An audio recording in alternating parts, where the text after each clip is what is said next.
Good evening everyone, how are you all? I hope you are all fit and fine. चलिए आज का जो हम लोग क्लास लेने वाले हैं ना, अभी ये आपके सब्जेक्ट से बिल्कुल हट करके है। आपको दिख ही रहा होगा, नहीं दिख रहा था क्या? अभी दिख गया?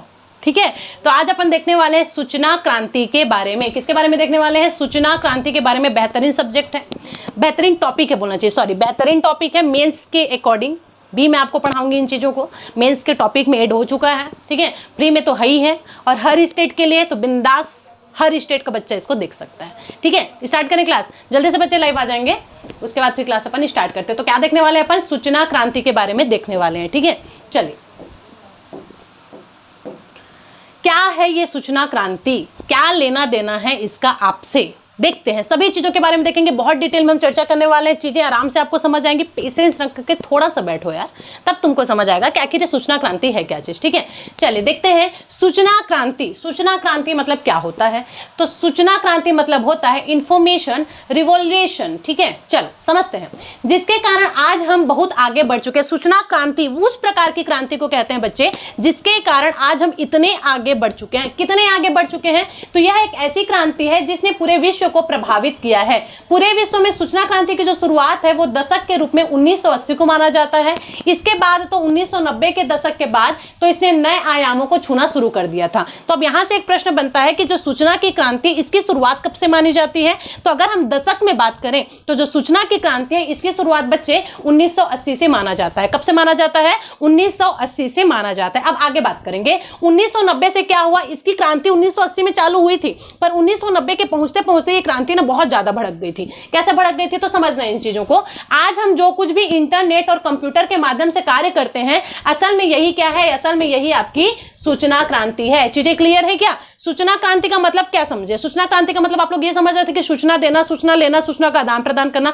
एक्चुअल में सूचना क्रांति का मतलब यह है कि जो भी इलेक्ट्रॉनिक उपकरण अपन यूज कर रहे हैं, इलेक्ट्रॉनिक उपकरण नहीं तो अगर मैं बोलूं कि आज जो हम इंटरनेट यूज कर रहे हैं, हम जो कंप्यूटर यूज कर रहे हैं, लैपटॉप यूज कर रहे हैं, ये सब ही एक प्रकार की क्रांति है और इसी को हम सूचना क्रांति के रूप में जानते हैं। समझो, हमारे देश के दो शहर बेंगलुरु और गुरुग्राम को विश्व के मानचित्र पर टेक्नोलॉजी हब के रूप में और खास तौर से इंफॉर्मेशन टेक्नोलॉजी के रूप में जाना जाता है। तो यह प्रश्न आपके लिए बहुत ज्यादा इंपॉर्टेंट होने वाला है बच्चे। सीधा सीधा पूछ रहा है कि हमारे देश के, भारत के ऐसे कौन से दो शहर हैं जिसको टेक्नोलॉजी शहर के नाम से जाना जाता है? सीधे प्रश्न में आ जाएगा। तो आपको याद रखना है हमारे देश के दो शहर बेंगलोर और गुरुग्राम। बेंगलुरु जिसको हम बोलते हैं, तो बेंगलोर और गुरुग्राम, बेंगलोर और गुरुग्राम हमारे देश के दो शहर हैं, बेंगलोर और गुरुग्राम, जिसको विश्व के मानचित्र पर, वर्ल्ड मैप में बोल रहा है, टेक्नोलॉजी हब के रूप में जाना जाता है। कौन कौन सा है? बेंगलोर और गुरुग्राम, इसको टेक्नोलॉजी हब के रूप में जाना जाता है, या ये बोल दूं कि इंफॉर्मेशन टेक्नोलॉजी के रूप में इसी को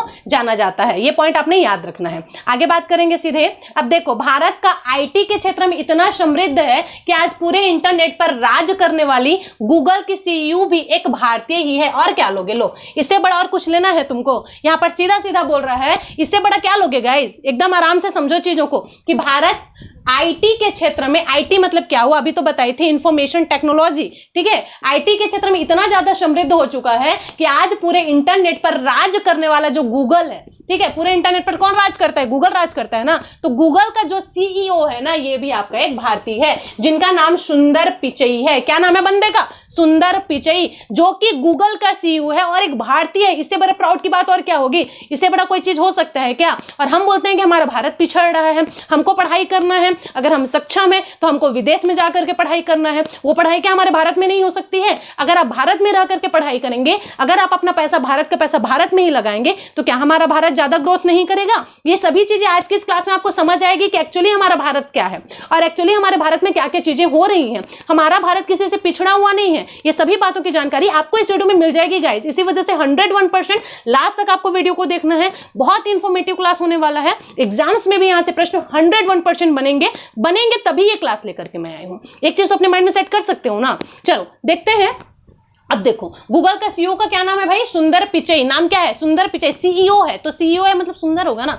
एक ट्रिक बना लो, सीईओ है मतलब सुंदर होगा, और सुंदर है इसलिए इसका नाम सुंदर पिचई रख दिया गया यार।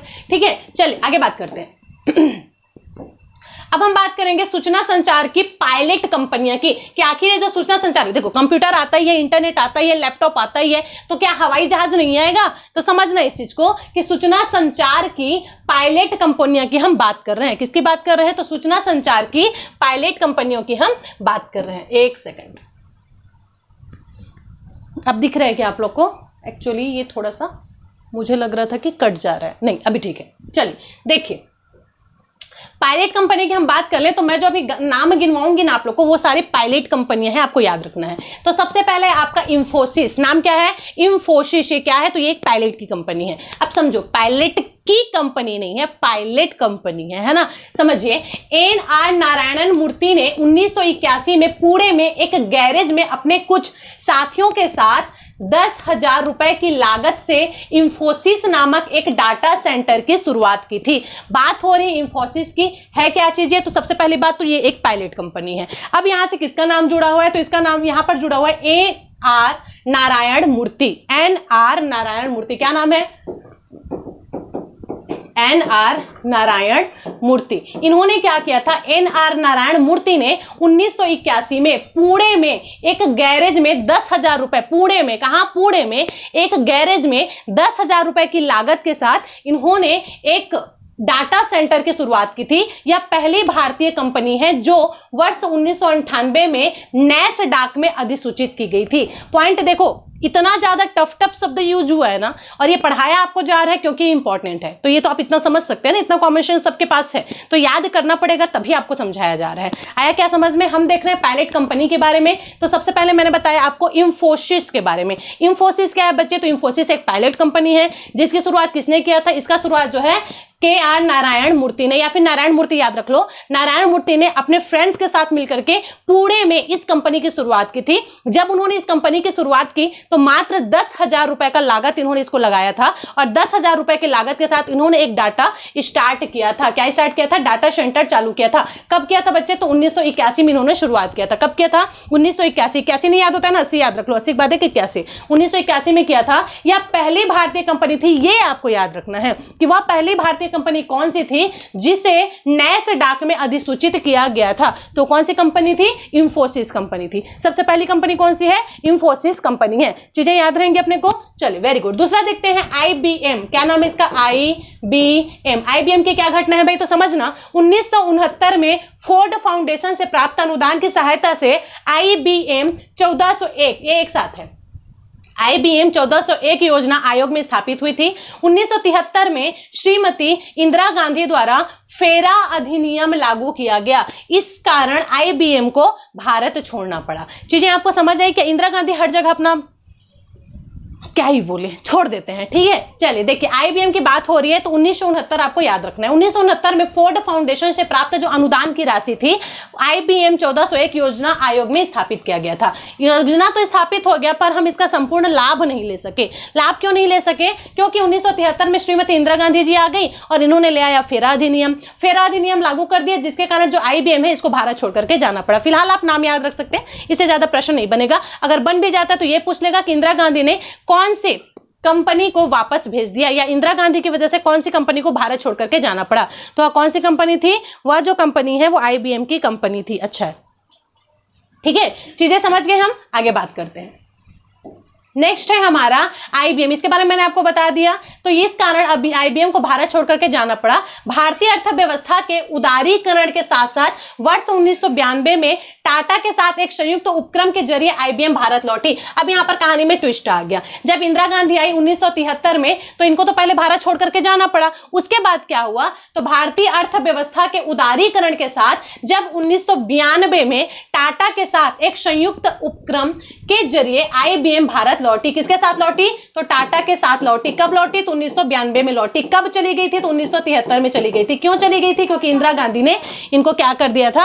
वापस भेज दिया था। तो चीजें समझ आ गई अपने को। आगे बात कर ले तो टाटा के साथ वापस कब लौट रहा है? 1992 में वापस लौट रहा है। कब गया था? 1973 में गया था। चीजें हमारी यहां तक क्लियर है। अब देखो, माइक्रोसॉफ्ट के बारे में थोड़ा सा बताते हैं। ये भी एक पायलट कंपनी ही है बच्चे, समझना। 1990 में माइक्रोसॉफ्ट ने मुख्य रूप से अपने उत्पादन की बिक्री को देखरेख के उद्देश्य से भारत में अपना एक केंद्र स्थापित किया था। तो माइक्रोसॉफ्ट अस्तित्व में कब आया था? 1990 में अस्तित्व में आया था। और इसने क्या किया था? अपने उत्पादन के बिक्री को देखरेख के उद्देश्य से भारत में अपना एक केंद्र स्थापित किया था। क्या रहा इसका रिजल्ट? कुछ नहीं रहा, अच्छा खासा चल रहा है, अभी भी अच्छा खासा चल रहा है। विप्रो की हम बात कर लेते हैं। विप्रो क्या है? तो 80 के दशक में अजीम प्रेम जी ने विप्रो के कंप्यूटर के उभरते बाजार में उतारा और सफलता की एक बड़ी कहानी रच दी। विप्रो 80 के दशक में उतरा था और जैसे ही 80 के दशक में विप्रो जो है हमारे भारत देश में उतरा, इसने अपनी कहानी रच दी, इन्होंने अपना एक व्याख्या रच दिया। ये सबके सामने इतने अच्छे से निखरा कि लोग विप्रो को आज भी याद करते हैं। तो चीजें आपको याद रखना है। विप्रो 80 के दशक में उतरा था। किसने उतारा है? तो प्रेम जी ने उतारा है। किसने उतारा है? प्रेम जी ने उतारा है। और यह कब उतरा था? तो 80 के दशक में उतरा था। ठीक है, आगे बात करते हैं।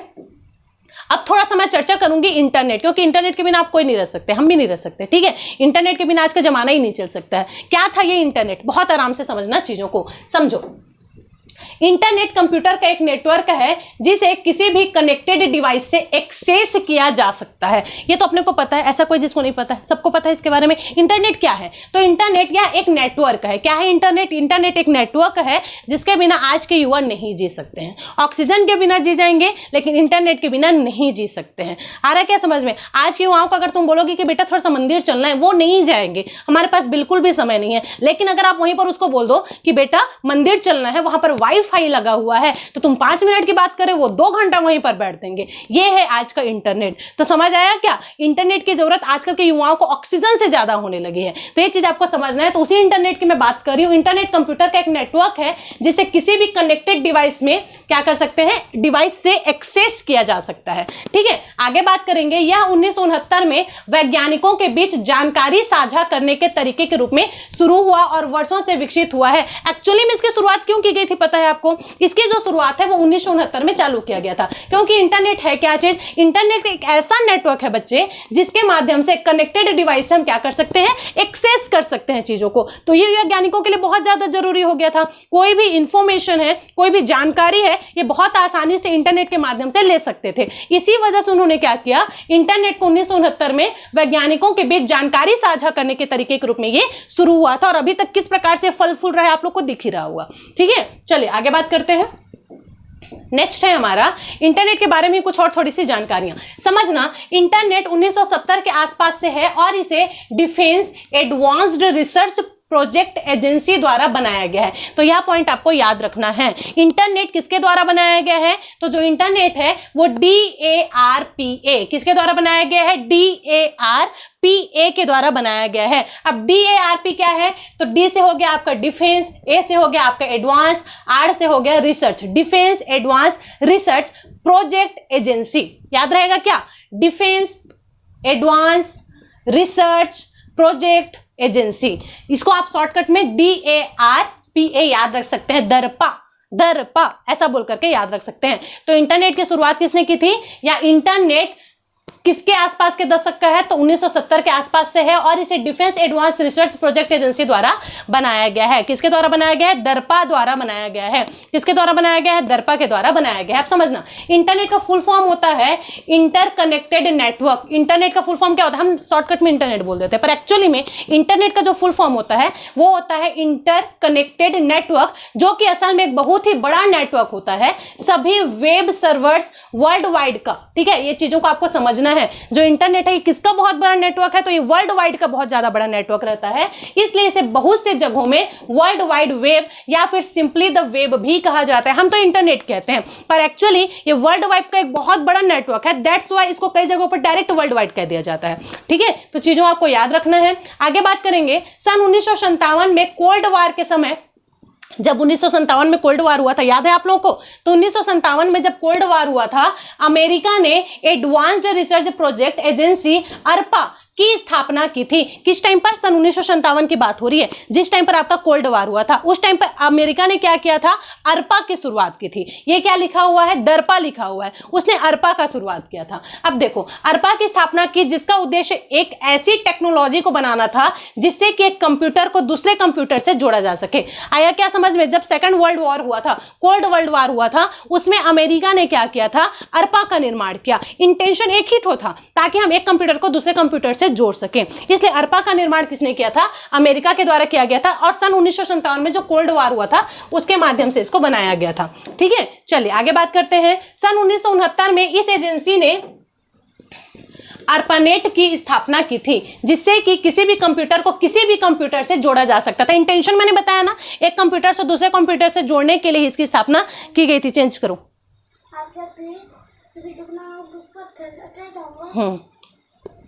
ठीक है, देखो सन 1980 तक आते आते,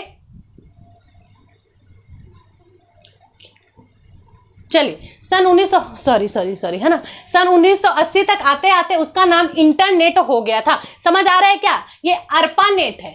अरपा अमेरिका ने बनाया था, अरपा, जिसको हमने बोला ARPANET। अब ये थोड़ा सा बढ़ते बढ़ते बढ़ते बदलते बदलते बदलते इंटरनेट हो गया। आ रहा है क्या समझ में कैसे हम इसको इंटरनेट कहते हैं? यही है, 1980 के आते आते तक यह क्या बन गया? आपका इंटरनेट बन गया। अब यहाँ पर हम बात करेंगे विनोटन कर्फ या फिर रॉबर्ट खान ने TCP/IP प्रोटोकॉल को इन्वेंट किया सन 1970 में, और 1972 में वही राय टॉमलाइंसन ने सबसे पहले ईमेल नेटवर्क को इंट्रोड्यूस किया था। यह पॉइंट आपके लिए बहुत ज्यादा इंपॉर्टेंट होने वाला है, रटना पड़ेगा तो रटो, लेकिन याद होना चाहिए। इंटरनेट की शुरुआत 1 जनवरी 1983 से हुई थी। ये आपके लिए स्टार मार्क वाला पॉइंट है, इसको नोट कर लीजिए। इंटरनेट की शुरुआत कब से हुआ है? तो इंटरनेट का जो शुरुआत है वो 1 जनवरी से हुआ है, नए साल के दिन से हुआ है, और ईयर आप याद रखेंगे 1983 से हुआ है। तो 1 जनवरी 1983 से हुआ है। कब से हुआ है? 1 जनवरी 1983 से हुआ है। कब से हुआ है? 1 जनवरी 1983 से हुआ है। ठीक है, जब ARPANET ने TCP/IP को एडॉप्ट किया, कब किया था? तो इसने 1 जनवरी को ही किया था और 1983 को ही किया था। चीजें क्लियर है हमारी? आगे बात कर लें। चलिए नेक्स्ट है भारत में इंटरनेट की हम बात करते हैं। तो भारत में इंटरनेट सर्विस को पब्लिकली अवेलेबल कराया गया सन 14 अगस्त 1995 में। समझना इस चीज को, अभी तक वैज्ञानिक अपनी सुविधा के लिए इसको बनाए हुए थे ना, ताकि कंप्यूटर को जोड़ सके, योजनाओं का आदान प्रदान कर सके, इंफॉर्मेशन एक दूसरे तक पहुंचा सके। लेकिन जब भारत में इंटरनेट पहुंचा तो पब्लिक के लिए भी इसको कब अवेलेबल करवाया गया? तो याद रखेंगे, भारत में जो इंटरनेट सर्विस है इसको पब्लिकली अवेलेबल करवाया गया था। कब? तो 14 अगस्त, 15 अगस्त के एक दिन पहले, 14 अगस्त सन 1995 में, जब इसे लॉन्च किया गया विदेश संचार निगम लिमिटेड के द्वारा। किसके द्वारा किया गया? तो विदेश संचार निगम लिमिटेड के द्वारा जो इंटरनेट है इसको पब्लिक को अवेलेबल करवाया गया। इससे पहले तक सिर्फ वैज्ञानिकों के सीमित था। ठीक है, तो हमारे पास इंटरनेट की सुविधा कब से आई है?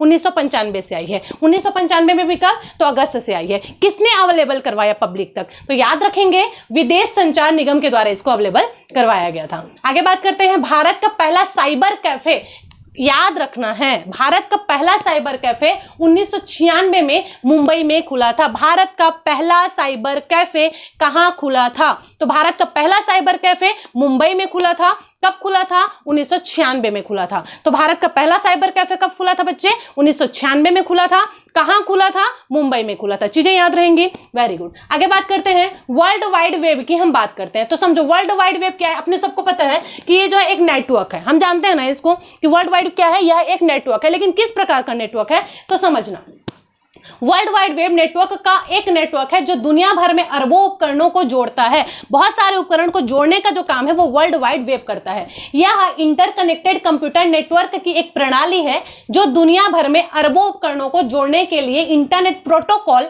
सूट का प्रयोग करती है। चीजें क्या समझ आई आपको? वर्ल्ड वाइड वेब क्या है? जैसे एक इंटरनेट होता है ना, वैसे ये वर्ल्ड वाइड वेब भी होता है। वर्ल्ड वाइड वेब क्या है? तो वर्ल्ड वाइड वेब भी एक नेटवर्क ही है। ठीक है, ये क्या करता है? तो ये एक साथ बहुत सारे उपकरणों को जोड़ने का काम करता है, इसे ही आपका वर्ल्ड वाइड वेब कहते हैं। तो बहुत सारे उपकरणों, बहुत सारे मतलब लाखों, करोड़ों, अरबों बोल सकते हो। ठीक है, तो अरबों उपकरणों को जोड़ने के लिए इंटरनेट प्रोटोकॉल सूट का प्रयोग करती है। बहुत सारे अरबों नेटवर्क को उसको आपस में जोड़ना है, उपकरण को आपस में जोड़ना है, तो इसके लिए क्या काम करती है? तो इंटरनेट प्रोटोकॉल सूट का प्रयोग करती है। ठीक है, TCP/IP का प्रयोग करती है। कौन करती है? World wide web. तो जिस प्रकार से इंटरनेट एक नेटवर्क है ना, वैसे ही वर्ल्ड वाइड है। तो इंटरनेट समझ के चलो एक ठो उपकरण है, वही वर्ल्ड वाइड में इतनी ताकत होती है कि उसके जैसे वो अरबों उपकरणों को आपस में जोड़ सकता है। चीजें क्लियर हो गई हमारे यहाँ पर? आगे बात करते हैं। तो वर्ल्ड वाइड वेब क्या है? यह एक नेटवर्क है। कैसा नेटवर्क है? तो ये दुनिया भर के अरबों उपकरणों को एक साथ जोड़ने की हिम्मत रखता है। कैसे एक साथ जोड़ने की हिम्मत रखता है?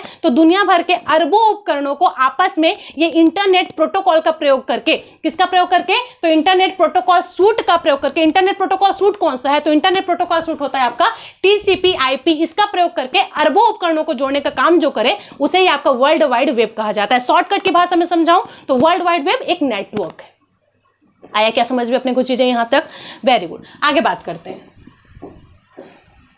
नेक्स्ट है हमारा वर्ल्ड वाइड वेब। देखो ये तो मैं आपको बता चुकी ना कि प्रोटोकॉल सूट का प्रयोग करता है। इसके अलावा वेब का जो आविष्कार है टिम बर्नर्स-ली द्वारा 1989 में किया गया था। यह पॉइंट आपको याद रखना है। जो वर्ल्ड वाइड वेब है इसका आविष्कार किसने किया था, तो वर्ल्ड वाइड वेब का जो आविष्कार है वो टिम बर्नर्स-ली ने किया था। किसने किया था? टिम बर्नर्स-ली के द्वारा किया गया था 1989 में। टिम बर्नर्स-ली के द्वारा किया गया था 1989 में। वर्ल्ड वाइड वेब का आविष्कार किसके द्वारा किया गया है, तो वर्ल्ड वाइड वेब का जो आविष्कार है वो टिम बर्नर्स-ली के द्वारा किया गया था 1989 में। चीजें याद रहेंगी आपको। मैंने आपको अभी बता दिया इंटरनेट का आविष्कार किसने किया था, कंप्यूटर के बारे में हमारी चर्चा भी होगी, ठीक है। उसके अलावा वर्ल्ड वाइड वेब क्या चीज है ये मैं आपको समझा चुकी हूं। तो वर्ल्ड वाइड वेब का आविष्कार किसने किया है, वर्ल्ड वाइड वेब का जो आविष्कार है टिम बर्नर्स-ली ने किया है 1989 में। यह पॉइंट बहुत ज्यादा इंपॉर्टेंट है, याद रखना पड़ेगा आपको। चीजें क्लियर है? आगे बात करेंगे तो देखो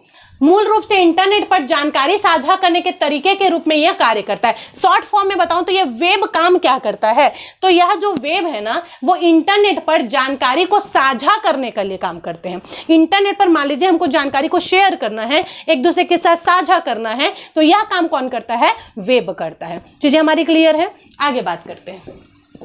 अब देखो वेब का आविष्कार टिम बर्नर्स-ली द्वारा 1989 में किया गया था और मूल रूप से इंटरनेट पर जानकारी साझा करने के तरीके रूप में कार्य करता है। अब मैं बात करूंगी ईमेल के बारे में। ईमेल क्या है तो समझना, ईमेल संचार का एक डिजिटल रूप है जिसका उपयोग कंप्यूटर पर संदेश, पाठ, चित्र या अन्य डिजिटल फाइल भेजने के लिए किया जाता है। तो ईमेल क्या है समझ आया आपको? ईमेल एक डिजिटल रूप है जिसके माध्यम से आप चित्र को, इंफॉर्मेशन को, न्यूज को, नॉलेज को, कुछ भी चीज है उसको शेयर करने का काम करते हैं। तो ये होता है आपका ईमेल। तो ईमेल क्या है? यह एक संचार का डिजिटल रूप है, संचार करने का जो कि काम करता है कंप्यूटर पर। किस पर? कंप्यूटर पर। ईमेल के द्वारा आप किस पर कर सकते हैं, तो ईमेल के द्वारा आप कंप्यूटर पर संदेश भेज सकते हैं, चित्रों को भेज सकते हैं, इंफॉर्मेशन शेयर कर सकते हैं। तो ये ईमेल का काम होता है। अब समझना ईमेल जो शब्द है ये 1970 के दशक में रे टॉमलिंसन द्वारा गाढ़ा गया था। ईमेल का जो शब्द है वो कौन लाया था, तो ईमेल का जो शब्द है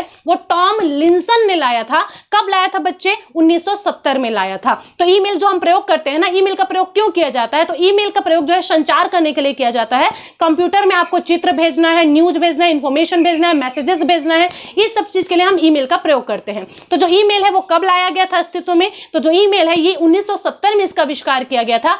किसने किया था, तो ईमेल का जो आविष्कार है वो टॉमलिंसन ने किया था। पूरा नाम है रे टॉमलिंसन। तो इस पॉइंट को भी आपने याद रखना है। आगे बात करते हैं जिन्होंने इस तकनीकी को विकसित किया और ईमेल का उपयोग करने वाले पहले व्यक्ति बने। कौन? रे टॉमलिंसन। ये पहले व्यक्ति थे जिन्होंने ईमेल का प्रयोग सबसे पहले किया था। नाम क्या है? रे टॉमलिंसन। ये पहले व्यक्ति हैं जिन्होंने सबसे पहली बार ईमेल का प्रयोग 1970 में किया था। चीजें हमारी यहां तक क्लियर है? आगे बात करते हैं। अब देखो सूचना क्रांति की तरफ कदम से कदम बढ़ाते हुए हम आज 2G से 5G तक सफर तय कर चुके हैं। मैं आपको शुरुआत से बता रही हूँ, जीरो लेवल से बता रही हूँ कि सबसे पहले हमारे अस्तित्व में क्या आया था, कैसे सबसे पहले हमारे अस्तित्व में इंटरनेट आया, उसके बाद फिर कैसे वर्ल्ड वाइड वेब आया, वर्ल्ड वाइड वेब के बाद फिर कैसे हम आगे बढ़ते गए और यहाँ तक हम पहुँच गए कि 2G और 5G में हम डील कर रहे हैं। ठीक है, अब देखो भारतीय सूचना क्रांति का सफर हम यहाँ पर से समझेंगे। भारतीय सूचना क्रांति 1956, सबसे पहले यहाँ पर एक शॉर्ट फॉर्म में बता रही हूँ जो कि मैंने अभी पढ़ाया डिटेल में, उसको यहाँ पर शॉर्ट फॉर्म में बताया गया है। तो सबसे पहले 1956 में पहला डिजिटल कंप्यूटर भारत में आया था।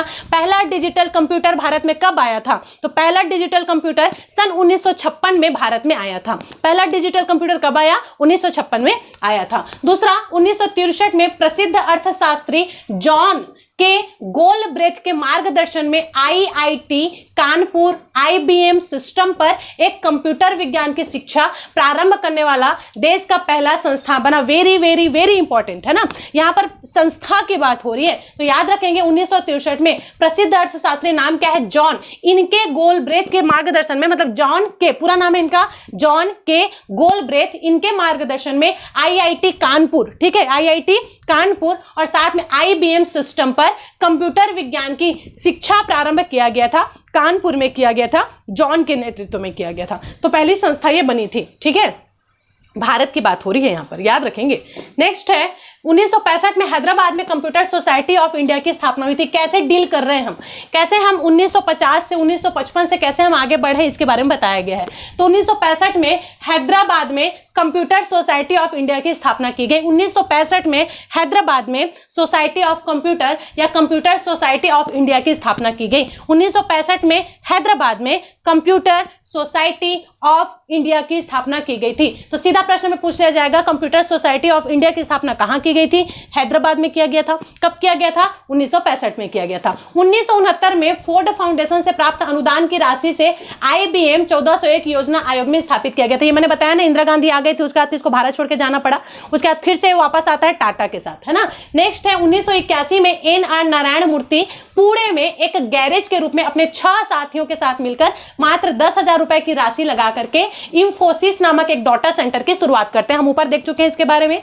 नेक्स्ट है 1984 में राजीव गांधी द्वारा सत्ता संभालने के बाद 19 नवंबर को एक नई कंप्यूटर नीति की घोषणा की जाती है। 1984 में जब राजीव गांधी ने सत्ता संभाला तब इन्होंने नई कंप्यूटर नीति की घोषणा की थी। 1986 में 19 नवंबर को सरकार द्वारा पहली सॉफ्टवेयर नीति की घोषणा की गई थी। याद रहेगा आपको, 1986 में 19 नवंबर को ही सरकार के द्वारा पहली सॉफ्टवेयर नीति की घोषणा की गई थी। 1989 की हम बात कर लें तो सैम पित्रोदा एवं जयराम रमेश के साथ जैक बेल की जो मुलाकात है, इसके बारे में यहाँ पर क्या बताया जा रहा है। 1984 में राजीव गांधी द्वारा सत्ता संभालने, ये मैं बता चुकी हूँ आपको, 19 नवंबर को क्या किया गया था, पहले एक नई कंप्यूटर नीति की स्थापना की गई थी। 1989 में सैम पित्रोदा एवं जयराम रमेश के साथ जैक बेल की मुलाकात के दौरान भारत में विदेशों में सॉफ्टवेयर सेवाओं के लिए आउटसोर्सिंग की नींव पड़ी थी। पहले तो भारत के लिए बना रहा है, भारत के लोगों के लिए बना रहा है, धीरे धीरे क्या किया गया, आउटसोर्स की भी व्यवस्था यहाँ पर की गई थी। तो उसके बारे में भी यहाँ पर चीजें क्लियर हो चुकी होंगी आपको अब तक, है ना।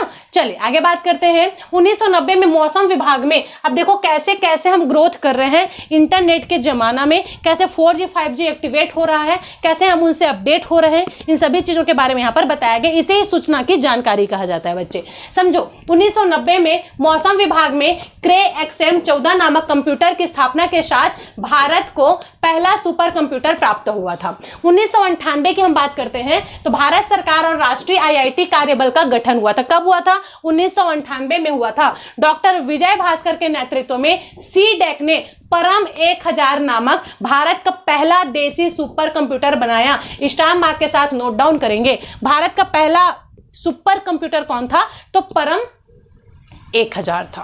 पहला सुपर कंप्यूटर कौन सा था? परम 1000 था, जो कि विजय भास्कर के नेतृत्व में 1998 में बनाया गया था। चीजें यहां पर क्लियर हैं। तो पहला सुपर कंप्यूटर कौन सा है? परम 1000, जो कि 1998 में भारत सरकार के नेतृत्व में बनाया गया था। 1999 की बात कर लें तो इंफोसिस भारत की पहली कंपनी बनी जिससे नैसडॉक में अधिसूचित किया गया था। तो ये भी आपको याद रखना है। 1999 में इंफोसिस बन तो पहले गया था, लेकिन नैसडॉक में अधिसूचित करने वाला पहला बना था, पहली कंपनी बनी थी जो आपकी इंफोसिस है। कैसी कंपनी है? पायलट कंपनी है, बता चुकी हूं, है ना। चलिए आगे बात करते हैं। अब यहाँ पर कुछ और पॉइंट्स हैं, इंपॉर्टेंट फैक्ट्स हैं, जहां से एग्जाम में प्रश्न आपके बन जाते हैं। याद रखना है, समझना। भारत में सूचना क्रांति का श्रेय राजीव गांधी को दिया जाता है। इंपॉर्टेंट है, नोट डाउन कर लेंगे। भारत में सूचना क्रांति का श्रेय किसे दिया जाता है? तो भारत में सूचना क्रांति का श्रेय राजीव गांधी को दिया जाता है। किसको दिया जाता है बच्चे? राजीव गांधी को दिया जाता है। उड़ीसा के सैम पित्रोदा ने भारत में, कहाँ के हैं ये सैम पित्रोदा? तो जो सैम पित्रोदा है ये उड़ीसा के हैं। इन्होंने क्या किया? भारत में C. Centre for development of talent की स्थापना की थी, ठीक है। और ये कब किया था? तो अगस्त 1984 को किया था। तो यह प्रश्न भी आपको याद रखना है। सैम पित्रोदा भारत में सूचना क्रांति के अग्रदूत माने जाते हैं। तो सूचना क्रांति के अग्रदूत किसे माना जाता है और भारत में सूचना क्रांति का श्रेय किसे जाता है? दो प्रश्न आपका बन सकता है। तो भारत में सूचना क्रांति का श्रेय किसे जाता है अगर पूछा जाए तो आपको बताना है भारत में सूचना क्रांति का जो श्रेय है वो राजीव गांधी को दिया जाता है। लेकिन अगर वहीं पर पूछा जाए कि भारत में सूचना क्रांति का अग्रदूत किसे कहा जाता है, तब आपको सीधा सीधा आंसर बताना है सैम पित्रोदा को कहा जाता है। चीजें क्लियर है यहां तक? आगे बात करते हैं। राष्ट्रीय दूरसंचार नीति 1984 में लागू हुई थी। याद रखेंगे राष्ट्रीय दूरसंचार नीति ये कब लागू हुई थी? तो 1984 में लागू हुआ था। TRAI भारतीय दूरसंचार विनियामक प्राधिकरण की स्थापना 1997 में हुआ था। MTNL 1986 में महानगर टेलीफोन निगम लिमिटेड की स्थापना की गई थी। BSNL सन 2000 में भारत संचार निगम लिमिटेड की स्थापना की गई थी। तो यह पॉइंट भी आपको याद रखना है। सारे कंप्यूटर नेटवर्क्स हैं, आप लोग को याद होंगे। फिर है आपका TRAI की बात हो रही है। अब देखो TRAI भारतीय दूरसंचार, ये भी मैं बता चुकी हूँ, फिर से रिपीट हो रहा है। देखिए भारतीय दूरसंचार विनियामक प्राधिकरण की स्थापना कब हुआ था? 1997 में हुआ था। वहीं अगर मैं बात करूं MTNL की तो 1986 में महानगर टेलीफोन निगम लिमिटेड की स्थापना की गई थी।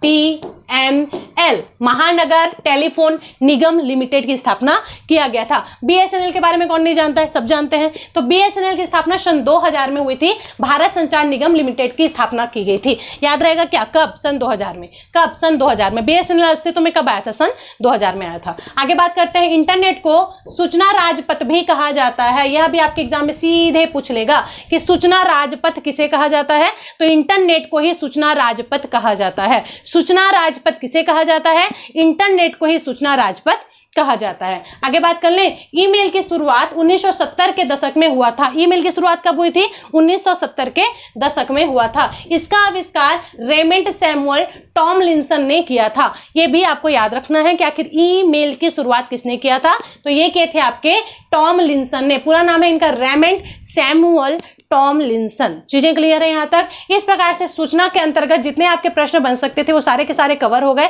हम शुरू से लेकर के आखिरी तक बिल्कुल गिन चुके हैं कि कैसे हम 4G 5G तक अभी के हालात में पहुंचे हैं, किन्होंने कौन कौन से नेट का आविष्कार किया और कैसे अस्तित्व में आया, इन सभी बातों पर हमारी चर्चा हो चुकी है। आई होप आपको सारे फैक्चुअल पॉइंट्स क्लियर हो चुके होंगे। बच्चे थोड़ा सा टफ है, पढ़ना पड़ेगा, एग्जाम के पॉइंट ऑफ व्यू से बहुत ज्यादा आपके लिए इंपॉर्टेंट है। मिलते हैं फिर नेक्स्ट क्लास में, तब तक के लिए thank you so much for watching. Thank you again.